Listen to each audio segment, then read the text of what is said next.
السلام علیکم، welcome to aesthetic life style. Drama serial کیسی تیری خود غرضی کے ایپیسوڈ 15 میں ہم دیکھتے ہیں کہ شمشیر مہک سے شادی کر چکا ہے اور اسے اپنے گھر لے آیا ہے اور اسے پا کر بہت زیادہ خوش ہے، پر مہک شمشیر کے ساتھ مجبوری سے رہ رہی ہے۔ مہک نے یہ شادی صرف اپنی فیملی کو اذیت سے بچانے کے لیے کی ہے، جو مستقل طور پر شمشیر اور اس کی فیملی ماضی میں انہیں اذیتیں دیتے رہے ہیں، ان سے اپنی فیملی کو بچانا چاہتی تھی، اس لیے اس نے شمشیر سے شادی کر لی۔ اور شمشیر مہک کو شاپنگ پر لے کر جاتا ہے اور نئے کپڑے دلاتا ہے۔ ادھر نواب صاحب جو ہیں وہ اکرم صاحب کو اپنے گھر بلاتے ہیں اور ان سے کہتے ہیں کہ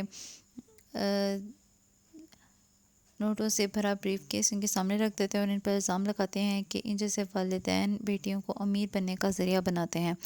نواب صاحب کہتے ہیں کہ پیسوں کے بدلے مہک شمشیر کو چھوڑ دے۔ اکرم صاحب کہتے ہیں کہ ان کی بیٹی شمشیر سے شادی نہیں کرنا چاہتی تھی، شمشیر نے زبردستی نکاح کر کے اسے لے آیا ہے۔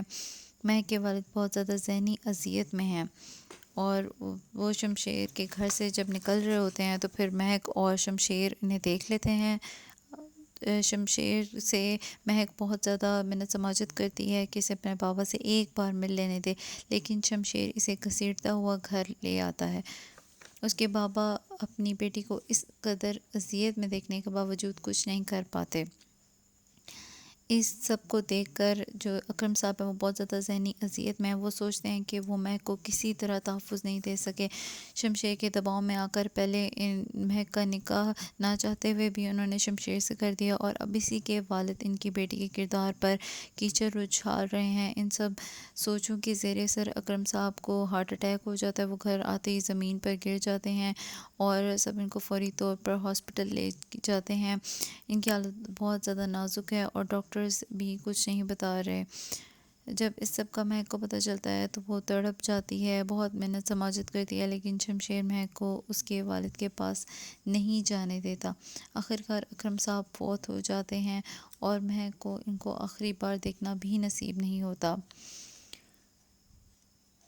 نواب صاحب کو پتہ چلتا ہے کہ جو شمشیر کی بھابھی ہے فروا، وہ گھر چھوڑ کر جا رہی ہے مہک کی وجہ سے۔ نواب صاحب اس کو روک لیتے ہیں اور کہتے ہیں کہ نواب گھر کی بیٹیاں اور بہویں گھر چھوڑ کر نہیں جاتی۔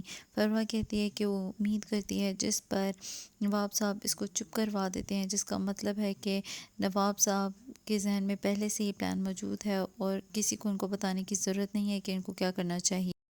وہ خود بھی یہی چاہتے ہیں کہ میں شمشیر مہک کا پیچھا چھوڑ دے کیونکہ وہ ایک مڈل کلاس لڑکی ہے۔